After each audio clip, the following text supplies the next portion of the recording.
Action Comics 1043, Philip K. Johnson writing with Riccardo Federici on the art. I was confused by the cover because it seemed like it was trying to say Conrad helped on the art, but also did the art for the backup. But I think it was just the backup.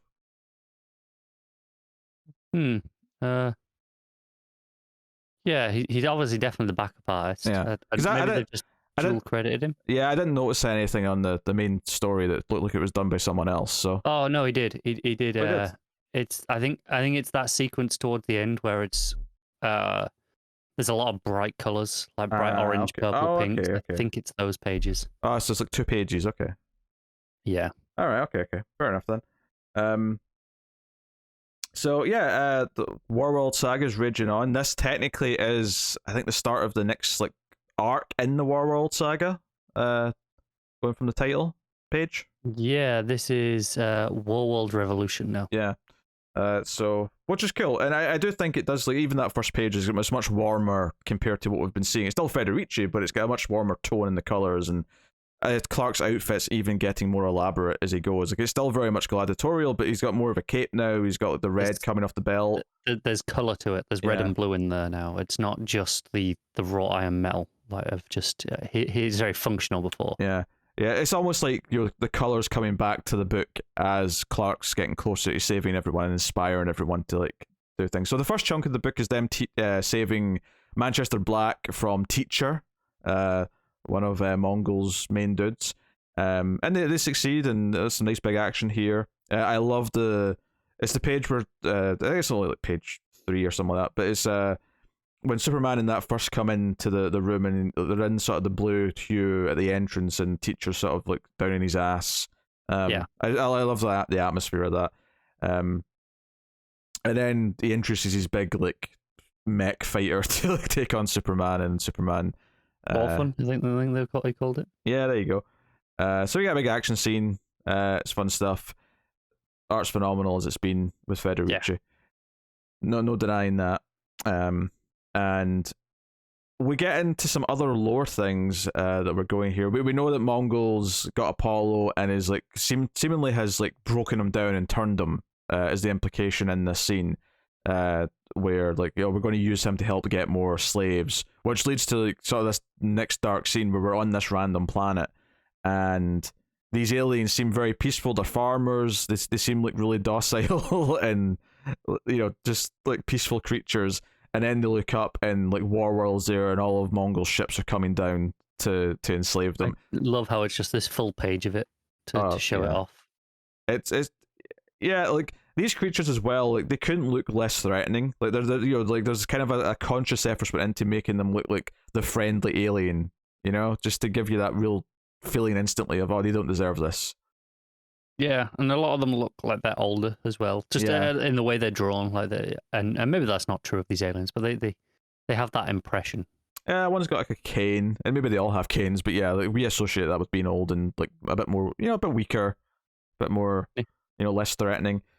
And there's this sort of discussion that happens with Superman and Steel and the others about like what to do next, and they've got some options here. So we get this like lore of this other like being in Warworld, the one that has Enchantress. So the choice is like, do we go save Enchantress? But we get this explanation of who's keeping Enchantress, and it's this being Mother who can kill entire worlds, and the Mongol who is basically made a deal with her. He was the only one who survived, and it's kind of what led to him killing Mongol who was to become the Mongol who is, by teaming up, because this thing was killing everyone, killing all the war zones. And instead of fighting it, he made a deal with her, and that's kind of like what's brought her on board. So, I thought this was a really creepy thing. I will say the 2-page layout here, I don't think was the most obvious the order to read it in. Oh, I'm going to completely disagree here, because I think there's a fantastic little lettering touch that made it so easy for me. I mean, you can argue all you want, but I still read it the wrong way first. Okay, but functionally, I think they made it easy. I think you got it wrong somehow. I don't know how, because obviously, so looking at it, you're in the top left. And to be fair, this is now 2 issues in a row I've had this problem where there's been a 2-page layout that I have read the wrong way to begin with. Oh my god! If the 2-page layout in the previous issue is the one I posted on Twitter yesterday and talked about how how they are making it so easy to follow, it was that page, then you are so stupid. I disagree.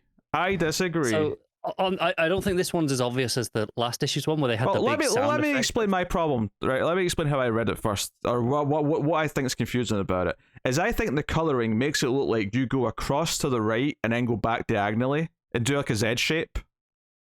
That's what the coloring of these panels makes it look like to me. Okay. Do you want to know what makes it for me that is easy to follow? That one narration box that overlaps? Yeah. So you go there, you're on that panel, you look what's still in that panel. Oh, there's a narration box that's still kind of in this panel, so you read that next. And that's half in the next panel, so it's clear that you go down from there. And then you keep following it down, and then at the very bottom of that side of the page, you end with the ellipses. So then, okay, so you're looking for the ellipses, which is back at the top. I mean, fundamentally, you're just reading it as if it's two single pages because you're just going down the page and then down the next page, which is fine. But my eye was not drawn to there initially. My eye went elsewhere. The only thing I can suggest as to why you might have missed that then. I also think it's weird that narration box is a different color from every other narration box on the page. That's what I was going to say. Is I think there are switches that highlights it because it makes it different, so your eye is drawn to it. But I think because it's black, maybe it just blends in a little bit too much. Is it for you? The rest are all light green, so I naturally look for the next light green box. Yeah, so it could be that. So, I mean, I will say if the page from last issue is the one I think it is, you are mad. I don't think so. I think it genuinely did not work. At least at a glance. Like, I understood the logic of it once I actually looked at how it was supposed to be read, but it did not work for me at the time. I went the wrong way first. And here, I went the wrong way first. Now, it didn't take me long to realize I was going the wrong way, because like obviously the narration box made no sense. Like, it obviously didn't follow on from anything, so I was like, okay, I'm clearly going the wrong way here, and then went elsewhere. But I do think that black narration box being different from the rest, and I understand that it's someone else speaking, and that's why, but it made my eye not think it was next. So, no. Yeah.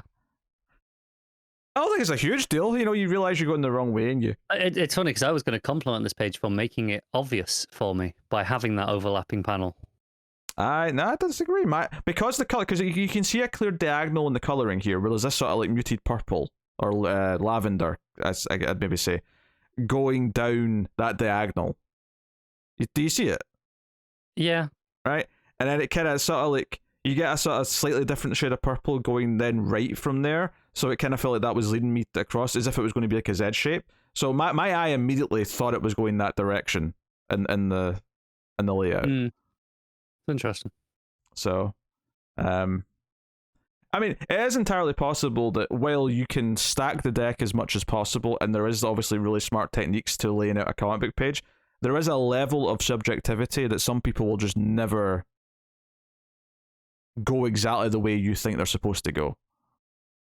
Yeah, it's true. It's something I've seen like game developers talk about a lot, where you'll have some people complain that, why do you make this path so obvious? Why do you like put like, is it some games, you know, when you to climb this wall, the highlighted put, yellow, like, yellow markers, yeah, like yellow paint or something, and it's because, you know, they'll do testing, and as obvious as it seems, if you don't put that there, the amount of people that just won't understand that that's the way to go is staggering. And so you end up insulting some people to make the majority find it, but even still, like, some people won't. So I guess this is something I think where... the people who complain about those like markers to sort of give you a hint of where to go, I think if you... Because there's some games that won't have them. I think when you find them playing those games, they will then complain that there's not all the time. Sometimes they will realize where they're supposed to go, but there's always going to be segments where they go, "Oh wait, no, I don't. Where am I meant to go here?" Because I've felt that in some games where I don't think the next area to go is clear, and you get frustrated because it's a bit awkward. So I think it's a similar thing from a creative standpoint of the artist and the letterers here. Like, you know, you can do all these tricks to start the day, but some people just and I think read it wrong. And the other thing I'd add on here as well is that it also kind of feels like there's a horizontal divide on the page, so I naturally feel like I'm supposed to go left to right, because that's just how I read. Because too often when you get a 2-page layout, they'll treat it as if it's one big page, so you go left to right across the top first, and then you go down and go left to right again. So yeah, I get that. They like the effect of the overlaying panels here, though, which is why it's the 2 pages, right? Yeah, no, fundamentally, you could split this into 2 separate single pages quite easily. You could actually nudge in a couple of panels left or right, and then just there you go, divide. But this has that, by having it this way, you keep that more jumbled, that kind of multi-layered effect that these panels give it, which is kind of the point. It is kind of showing off, these layers, the story that's going on. That there's more that meets the eye. That's the effect it's trying to give. I don't think it succeeds in that, and that only really works by having it as 2 pages. Yeah. My eyes went the wrong way first. It didn't feel natural to me to go down. So, that's all I can basically. I mean, fundamentally, my arguments are always going to come back to my eyes went another way. So I don't think it's this perfect execution of what it's doing. I still like pretty much what's on the page. I like the story it tells, and I think it all looks very good. But fundamentally, I just didn't go the right way first. So yeah, you've got this, and then Mongol has seemingly enslaved this world. He's got a pile of dead bodies that he's sitting on. Classic Mongol. Yeah, and we get this sleazeball from the United Worlds, because I think this was hinted at a while ago that there was one or a couple of people in the United Planets who were working with Mongol and conspiring to basically and they seem to think that this is keeping the peace by playing nice with Mongol. And Mongol's like, oh, you've been developing ships. I'm not happy about this. And you know what? I know that this is not intentional because you know that I would kill you so easily if it was. So I will accept an apology of you letting me take this planet of slaves and also giving me, let's say, what was it, 10,000 of these ships that you've been building? Maybe it was just 1,000, but... no, it was 10,000. Was it 10,000? Yeah. So you're kind of frustrated because you're like, God damn it, there's people in the United Worlds who are or United Planet, sorry, who are keeping helping this move along and stopping other help from coming in and not letting them act. Which really hurts because you actually, back in those first couple of pages of this planet, one of the things one of them says is call the United Planets when Mongol. Exactly, yeah. And it's a damning indictment of the bureaucracy of these sorts of institutions where, yes, on the whole, they're well-meaning, clearly, but with that many heads, butting, it's always going to take time to come to decisions. There's always going to be problems that arise from all these different viewpoints, and with the amount of compromises that they have to come to, that they're not perfect, and that's clearly showing here with the United Planets as well. That some people just they're out for their own gain as well. Yeah. So this idea of telling the kids stories is kind of coming back into that's been kind of a running theme since the start of this run. And he the storyteller here, what's his name here? I never remember these all these extra Kryptonians and Thelosian names, but he talks to Superman, and is talking about the language in these under passage caves. It mentions here that with the Genesis fragment stuff down here, some of his powers are starting to come back. Yeah, but he's also worried that all the Thelosians' powers will kick in because that might cause just complete chaos. Yeah. And that's the other thing is Darkseid not Darkseid, such a slip there. I've done that a couple of times. Mongol, come on, they're kind of similar. They are absolutely nothing alike. Come on. It's like you're not even reading this story that clearly tells us how Mongol is his own unique, independent being. They could be brothers. They totally could be. Cousins at best. Right. But he wants to keep taking more of this Genesis stuff from the core of the war world, and he's being warned by his lieutenants hey, this might turn war world into Krypton here. This could be a problem. Yeah. Maybe hold out a little bit. Nah, so I thought that was just an interesting little detail. But yeah, he talks about this backstory with all this very colourful page of the mighty Olgrun, the first and greatest of the gods, and couldn't really be defeated, but the powers that be at the time were able to split him into 5 fragments, or was it 7 fragments? 7. And if it's ever reformed by someone who's worthy, it'll be okay, and he'll be this force for good when reformed. But if he's formed by someone who's unworthy, then the planet or the universe even is just screwed. So that's what Mongol apparently is ultimately trying to do. And it does seem that one of the things is the yellow kind of crystal thing that Mongol has on his chest. That's one of the aspects of the 7. Yeah, very interesting. It's a little bit Infinity Stones in some ways, you could argue. A little bit. I think they're fundamentally different enough in their purpose that they share a similar look, I suppose. But... Yeah, the end result's a little different. It's still kind of this ultimate power that he's vying for. And obviously, the visual of having like these different gems that are going to ultimately come together. But obviously, it's not a gauntlet, and I suspect that once they do come together, it's going to create a life form. So it's not going to be like a glove or anything like that, where they're all filled up. But but there's definitely some parallels, just mechanically, of like the villain looking for these things and trying to bring them together again. But there's this interesting idea of like it's kind of a one-time thing, and if like someone who's worthy. And obviously the implication here is Superman's the worthy one who might be able to like turn it into a force for good. Like that'll do something magical. But the war world itself is actually in part built to deal with this sort of shit. So, it's very war interesting. World was designed as a planet to house one of these 7. Which is interesting because the origins of Warworld have been kind of murky and like intentionally. I mean, I think there've been some explanations in the past that they've retconned and stuff, but like it's meant to be this mysterious thing. This is using the approach. It's a similar approach to what they did with like Hawkman recently, where this is an older answer that doesn't undermine any of the other things either, because this is like, oh no, this is so old that it was forgotten about by everyone. Yeah, plus it's implying as well that there's 6 other potential war worlds, or maybe they're not called that, but like and just similar things that exist. So maybe some of them are also war worlds that we've had used before, or maybe we'll go into what those other 6 things could be and where they are. Yeah. So yeah, you assume the one Mongol has is the one that was housed in this war world. Yeah. Did you read the backup? No. Okay. I would suggest maybe going back and reading the backup at some point, because it is by it's by Johnson. Oh, I didn't even see that.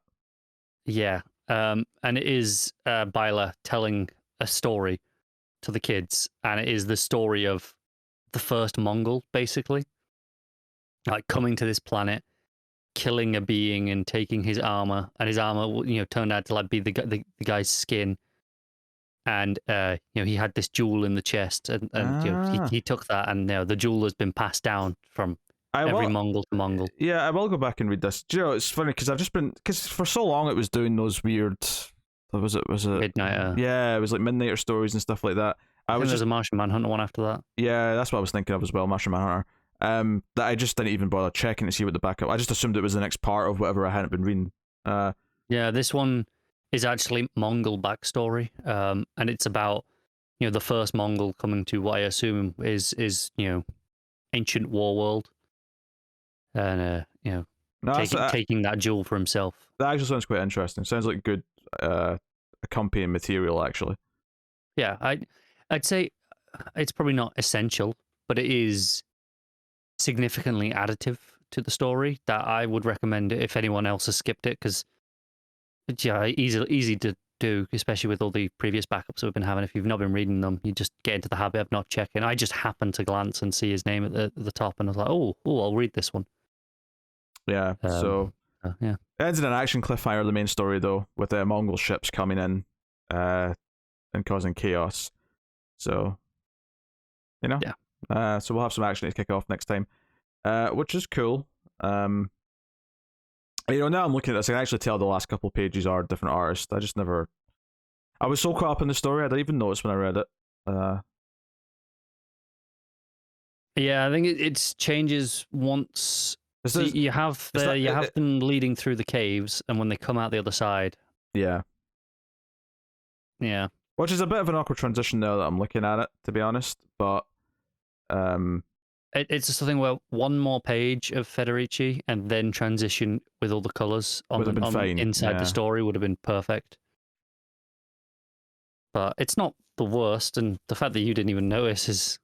I think I was just so into the story because there was so much like lore being dumped on me in this issue, and I don't mean that as a complaint, but between the mother's backstory, these gems that are going to reassemble this ancient being either for good or worse, like there was so much to like take in. I was just trying to like process it all. Yeah, and as it transitions, he's talking about the source myths and talking about there's versions of these on like all sorts of worlds and across the multiverse. The sword and the stone. He mentions the family saving the child that's been sent away in a ship that becomes a great hero. So it's you are pretty engrossed in that story, I guess, is kind of the point. Which is not a bad thing by any means. Like it means like the lore that he's given us is interesting, and I'm kind of fascinated by a lot of it. It is intriguing that they're letting him kind of plug in the backstory of what Warworld and Mongol and like because this is all pretty big stuff. That's kind of assuming they don't just disregard it too quickly. Does kind of like fill in a lot of backstory to just like DC lore as a whole. I mean, it's tied maybe more to Superman because we think of Mongol as a Superman villain, but it was kind of just larger DC at a certain point as well. Yeah, it depends how much they want to play with it as well. With these other 6 worlds that may be out there that house these jewels. I mean, for all we know, this could not be dealt with in this run because Superman will win, and we'll go where we go. And then this idea of these war worlds with different gems could be like an event down the line. Like, I'm not saying it's going to be that, but it totally could be. It sounds like it could be an event. Yeah, it doesn't have to be a case that Superman will reforge these and summon forth the god to be the hero. It could be just a case of he stops Mongol and that's enough for now. But he very well might do. Though that may just be what the story builds up to. Very well might. Yeah. So no, not a solid issue though. What you giving it? Ooh, I think it's a significant step down from the previous issue for me, which was like a 10. So I'll give this one like an 8.5, which is still very good. Yeah, it was great stuff last issue. Barring some layout confusion. Which I thought was a mastery of the craft. If anyone wants to check out my Twitter to see that. I would say it's a blip in their otherwise craft, but sure. I'm happy to give this. I think I'm probably going to go with an 8.5 as well. The art change, once you do notice it, is a bit of a shame. But I do like a lot of the lore that this is sort of adding in, and I dig kind of the villainy of Mongol working with someone in United Planets. Them leaving the planet to be taken by him is really dark and sinister and builds up him as a villain more, and all this lore. Especially the mother lore I thought was quite good, and kind of the origins of this Mongol who he made this deal with this like new devil effectively, and that's what led to him becoming the Mongol who is. I kind of like that little detail that was nestled in there. So I think it's quite interesting having the backup be kind of the origins of the first Mongol in the same issue as this kind of of the current Mongol. Yeah, that's a nice contrast, or not even a contrast, but like a thematic link that works. Yeah.